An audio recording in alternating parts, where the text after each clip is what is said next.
Ici, tels des papillons, les toitures semblent s'envoler. Tels sont les mots prononcés par Pierre Dora, cet artiste peintre espagnol qui n'hésitera pas à franchir près de 6000 kilomètres dont un océan pour arriver rejoindre ce havre de paix, ce havre de pierre. Tel son célèbre ami, le surréaliste André Breton, à qui Saint-Cirq-la-Popille lui est apparu comme une rose impossible dans la nuit. C'était en 1950, lors du lancement de la route mondiale de la paix, inaugurée à Cahors en compagnie du pilote bombardier Gary Davis. Bienvenue sur TV Périgord, entre ces pierres de lumière au bâti médiéval tapissé d'art, d'artistes, sans oublier l'artisanat local, les tourneurs de bois. Suivez-nous, c'est ici, c'est maintenant.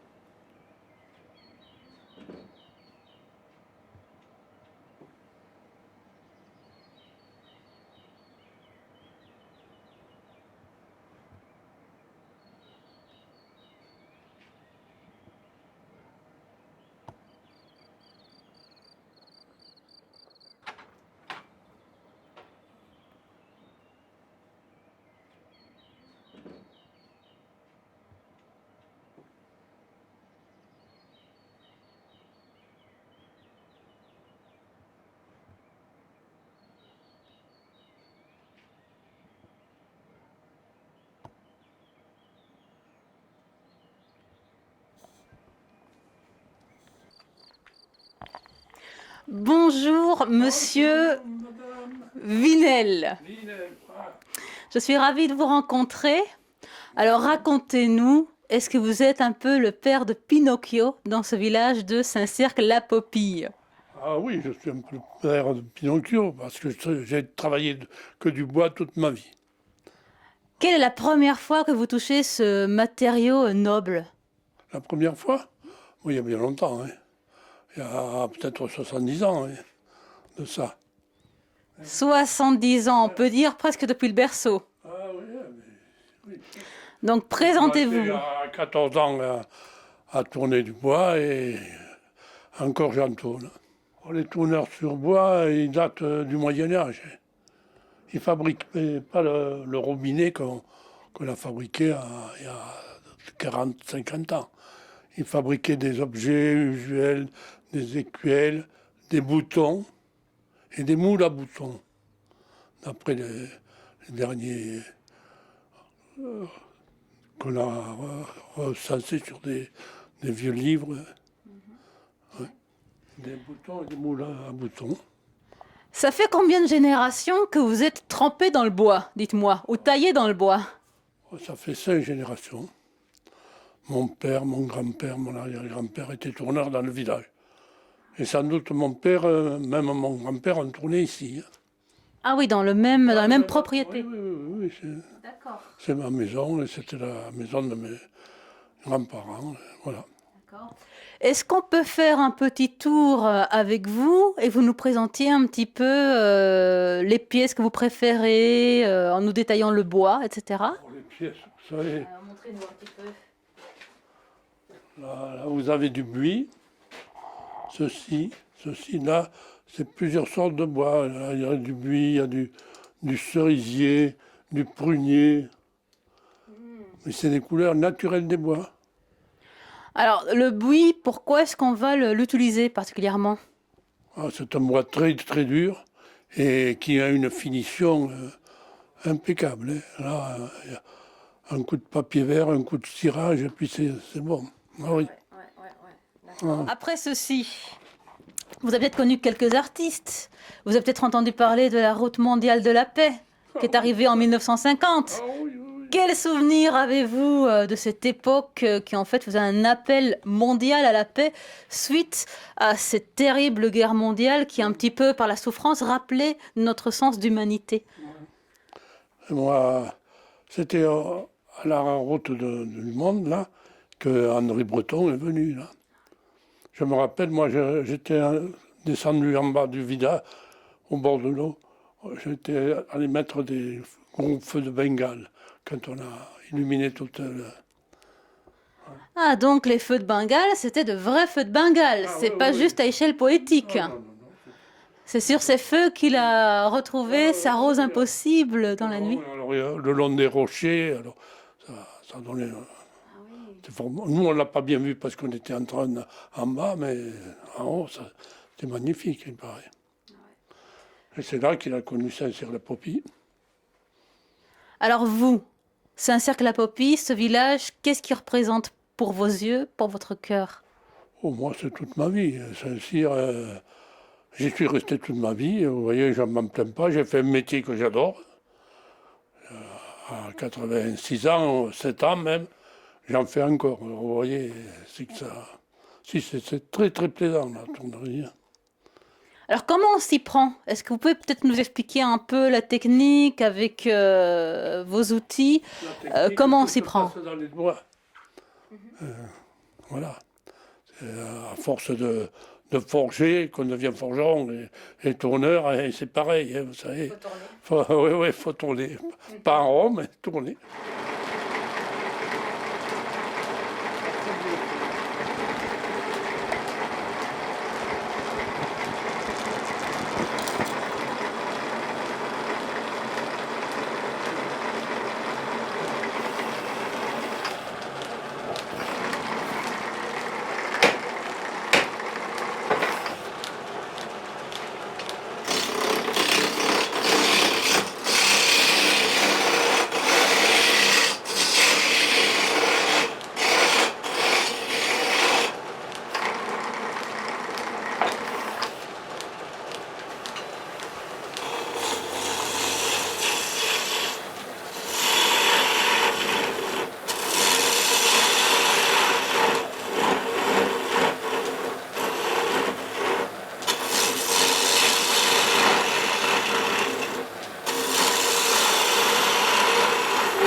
Voilà.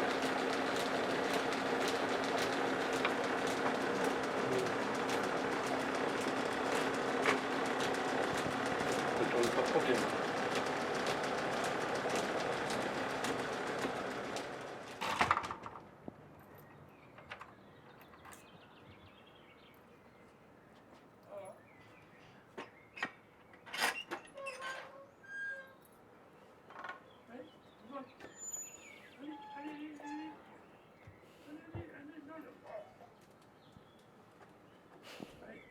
Bon, ça suffit. Allez, allez, monte là-haut. Allez, hop.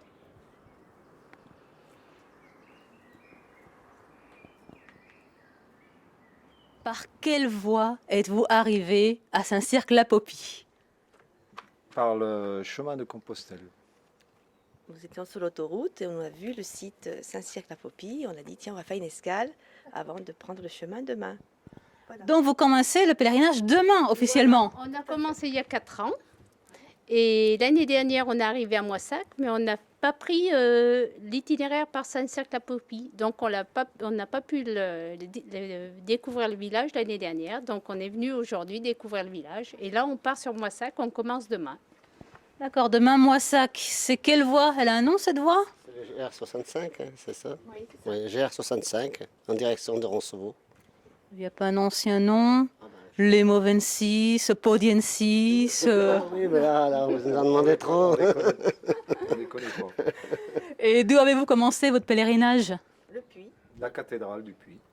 D'accord, voilà, super. On a commencé il y a 4 ans. Donc vous faites honneur au tout premier pèlerin français qui avait un nom masculin qui inspire, Godescalc. Bon, je vous remercie pour votre participation et bon pèlerinage.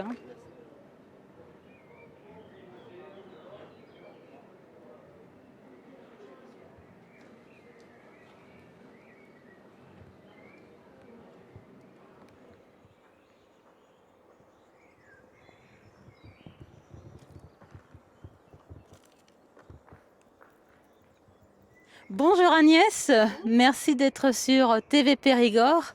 Je crois comprendre que vous êtes une Saint-Circoise. Oui. Alors sachant qu'on parle d'un village d'artistes, qu'est-ce que vous inspire votre village? Oh, oui, c'est vrai que c'était un village d'artistes depuis l'arrivée de Pierre Dorat dans les années 30 et André Breton au début des années 50. Il y a toujours quelques artistes, mais avec l'augmentation du tourisme, la fréquentation touristique, c'est vrai que le village est en train de changer. Donc voilà, ce sont les inconvénients du tourisme, toujours pareil. Voilà, donc ce village devient de plus en plus fréquenté avec forcément plus de boutiques, plus de restaurants, plus d'hébergements. Bon, c'est autre chose, mais ça reste un très beau village. Voilà. Alors dites-moi, combien d'habitants y a-t-il à Saint-Cirque-la-Popie et de quoi vivent-ils hormis le tourisme? La plupart vivent du tourisme, c'est ceux qui travaillent ils vivent du tourisme. Après, il y a pas mal de maisons secondaires qui sont habitées occasionnellement. Et récemment, beaucoup de maisons ont été transformées en gîtes, rural, voilà, ou chambres d'hôtes éventuellement. Et un nombre d'habitants à l'année? Alors, sur la commune, il y a un peu plus de 200 habitants, je ne sais plus le chiffre exact, autour de 220 à peu près. Et dans le bourg historique, à l'année, on est très peu. On est vraiment très très peu. Alors qu'est-ce que vous préférez de votre village? Quel serait votre petit coin de paradis? Ah ben c'est ici en fait, c'est la place du Carol avec la vue sur le Lot. Et ça reste, bon, par période un endroit qui devient fréquenté, mais ça reste quand même le coin préservé du village où il y a encore des habitants à l'année, quelques-uns, et puis voilà, une atmosphère plus authentique. Voilà. Un dernier mot sur votre village, sur son futur, sur quelque chose?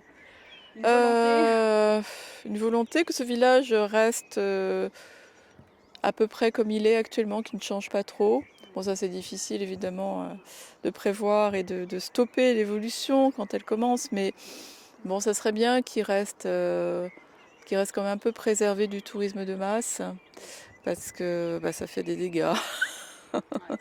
Voilà, c'est un peu partout, je sais bien. Et y a-t-il une maison, un endroit que vous aimiez, hormis la place du Carol, y a-t-il une maison particulière, quelque chose? La maison Breton est quand même, d'ici on ne la voit pas très bien, mais elle a un charme fou et elle va être bientôt restaurée pour devenir une maison d'artistes et un lieu de manifestation culturelle, d'événements en lien avec le surréalisme. Après ce détour auprès de passants et de locaux, nous avons rencontré François Vinel, des pèlerins de Saint-Jacques-de-Compostelle, Agnès et bien d'autres encore. Après avoir parcouru, sillonné ces rues foulées d'artistes, de peintres, d'écrivains, auteurs de la paix, une valeur aujourd'hui noyée, étouffée par moult conflits d'intérêts, soit-il collectif, soit-il individuel, je vous invite à voter pour la paix.